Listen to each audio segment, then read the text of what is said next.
Ini dia kisah tentang perjalanan Sayyidah Khadijah dalam menemukan jati dirinya dengan sentuhan hangat dan pesan moral yang mendalam. Luka yang tak terlihat. Perjalanan menemukan jati diri Sayyidah Khadijah. Hai teman-teman, kali ini aku mau cerita tentang seorang perempuan hebat bernama Sayyidah Khadijah. Mungkin namanya terdengar biasa, tapi percayalah, kisahnya luar biasa dan penuh pelajaran berharga. Kisah ini bukan sekadar cerita fiksi, tapi cerminan dari banyak perempuan di luar sana yang berjuang menemukan diri mereka. Sayyidah, atau biasa dipanggil Ida, tumbuh dalam keluarga yang hangat dan penuh kasih sayang. Namun, di balik senyum cerianya, Ida menyimpan luka yang tak terlihat. Luka itu berasal dari ekspektasi dan tekanan, lingkungan yang membuatnya merasa tidak cukup. Sejak kecil, Ida selalu dibandingkan dengan kakak perempuannya, seorang dokter sukses yang menjadi kebanggaan keluarga. Lihat kakakmu Ida, dia pintar, cantik, dan sukses. Kenapa kamu tidak bisa seperti dia? Kalimat itu seringkali menghantui Ida, membuatnya merasa kecil dan tidak berharga. Ida merasa terjebak dalam bayang-bayang kakaknya, seolah hidupnya hanya perbandingan yang tak pernah menang. Ida mencoba berbagai cara untuk memenuhi ekspektasi orang-orang di sekitarnya. Dia berusaha keras menjadi pintar, mengikuti les ini dan itu, bahkan mencoba hobi yang sebenarnya tidak dia sukai. Namun, semakin dia berusaha, semakin dia merasa kehilangan dirinya sendiri. Ida merasa seperti boneka yang dikendalikan oleh orang lain, tanpa tahu apa yang sebenarnya dia inginkan. Suatu hari, Ida merasa sangat lelah dengan semua tekanan itu. Dia merasa seperti berjalan di labirin tanpa jalan keluar. Ida memutuskan untuk pergi jauh, mencari tempat di mana dia bisa sendirian dan merenungkan hidupnya. Dia memilih sebuah desa kecil di kaki gunung, jauh dari hiruk-pikuk kota. Di desa itu, Ida bertemu dengan seorang nenek bijak bernama Mbah Surti. Mbah Surti adalah seorang perempuan sederhana yang hidupnya penuh dengan kedamaian dan kebahagiaan. Ida merasa nyaman berada di dekat Mbah Surti, seolah dia menemukan rumah yang selama ini dia cari. Mbah Surti bercerita tentang hidupnya, tentang bagaimana dia belajar menerima dirinya sendiri apa adanya. Dia mengajarkan Ida tentang pentingnya bersyukur atas apa yang dimiliki, tentang keindahan dalam kesederhanaan, dan tentang kekuatan yang ada dalam diri setiap perempuan. Ida, setiap manusia itu unik seperti bunga di taman. Ada yang mekar dengan indah, ada yang sederhana tapi menawan. Jangan bandingkan dirimu dengan orang lain, karena setiap bunga punya keindahannya masing-masing. Kata Mbah Surti dengan lembut. Kata-kata Mbah Surti seperti oase di padang pasir bagi Ida. Dia mulai menyadari bahwa kebahagiaan tidak datang dari memenuhi ekspektasi orang lain, tapi dari menerima dan mencintai dirinya sendiri. Ida mulai belajar untuk mendengarkan hatinya, untuk menemukan apa yang sebenarnya dia inginkan. Ida mulai mengeksplorasi minat dan bakatnya. Dia mencoba berbagai hal baru, mulai dari melukis, menulis, hingga berkebun.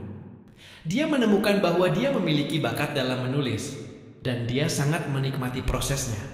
Ida mulai menulis puisi dan cerita pendek, menuangkan semua perasaan dan pemikirannya ke dalam kata-kata. Melalui tulisannya, Ida menemukan cara untuk mengekspresikan dirinya. Dia tidak lagi merasa tertekan oleh ekspektasi orang lain, karena dia tahu bahwa dia memiliki suara yang unik dan berharga. Ida mulai membangun kepercayaan dirinya, langkah demi langkah. Suatu hari, Ida memutuskan untuk kembali ke kota. Dia tidak lagi merasa takut atau minder, karena dia tahu siapa dirinya dan apa yang dia inginkan. Ida bertemu dengan keluarganya, dan kali ini dia tidak lagi merasa perlu untuk membuktikan apapun. Ida menceritakan pengalamannya kepada keluarganya, tentang bagaimana dia belajar menerima dirinya sendiri dan menemukan passionnya. Keluarganya terkejut, tapi mereka juga bangga melihat perubahan Ida. Mereka menyadari bahwa selama ini mereka terlalu fokus pada ekspektasi mereka sendiri, tanpa memperhatikan kebahagiaan Ida. Ida dan keluarganya belajar untuk saling memahami dan menerima perbedaan. Mereka menyadari bahwa setiap anggota keluarga memiliki keunikan dan kelebihan masing-masing. sehingga mereka belajar untuk saling mendukung dan menghargai tanpa membanding-bandingkan. Ida akhirnya menemukan jati dirinya. Dia tidak lagi merasa terbebani oleh ekspektasi orang lain karena dia tahu bahwa dia berharga apa adanya. Dia belajar untuk mencintai dirinya sendiri dengan segala kekurangan dan kelebihannya. Ida memulai karirnya sebagai penulis lepas dan dia sangat menikmati pekerjaannya. Dia menulis tentang pengalaman hidupnya, tentang perjuangan perempuan dalam menemukan jati diri, dan tentang pentingnya mencintai diri sendiri.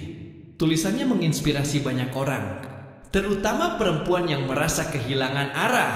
Ida menjadi sosok inspiratif bagi banyak orang. Dia membuktikan bahwa setiap perempuan memiliki kekuatan untuk menemukan jati dirinya, untuk meraih mimpinya, dan untuk hidup bahagia. Ida mengajarkan bahwa luka yang tak terlihat bisa disembuhkan dengan cinta dan penerimaan diri. Pesan moral: cintai dirimu apa adanya. Jangan biarkan ekspektasi orang lain mendefinisikan siapa dirimu. Setiap manusia unik dan berharga dengan segala kekurangan dan kelebihannya. Dengarkan hatimu. Temukan apa yang benar-benar kamu inginkan dan jangan takut untuk mengejarnya. Kebahagiaan sejati datang dari dalam diri, bukan dari luar. Jangan bandingkan dirimu dengan orang lain. Setiap orang memiliki perjalanan hidupnya masing-masing. Fokuslah pada perjalananmu sendiri dan jangan biarkan perbandingan membuatmu merasa tidak cukup. Temukan passionmu. Lakukan apa yang kamu cintai dan jadikan itu sebagai sumber kebahagiaanmu. Passion akan memberimu kekuatan untuk menghadapi tantangan hidup. Bersyukur atas apa yang kamu miliki. Hargai setiap momen dalam hidupmu. Dan jangan pernah lupa untuk bersyukur atas semua berkat yang kamu terima. Jangan takut untuk meminta bantuan. Jika kamu merasa kesulitan, jangan ragu untuk mencari dukungan dari orang-orang terdekatmu. Mereka akan membantumu melewati masa-masa sulit. Setiap luka bisa disembuhkan. Luka yang tak terlihat mungkin terasa sangat menyakitkan, tapi percayalah, kamu memiliki kekuatan untuk menyembuhkannya. Cinta dan penerimaan diri adalah obat terbaik. Teman-teman, kisah Ida adalah pengingat bahwa setiap perempuan memiliki kekuatan untuk menemukan jati dirinya. Jangan biarkan luka masa lalu menghalangimu untuk meraih mimpimu. Percayalah pada dirimu sendiri dan jangan pernah menyerah. Semoga kisah ini bisa menginspirasi kalian untuk mencintai diri sendiri, menemukan passionmu, dan meraih mimpimu. Ingatlah, kamu berharga, kamu kuat, dan kamu mampu melakukan apapun yang kamu inginkan.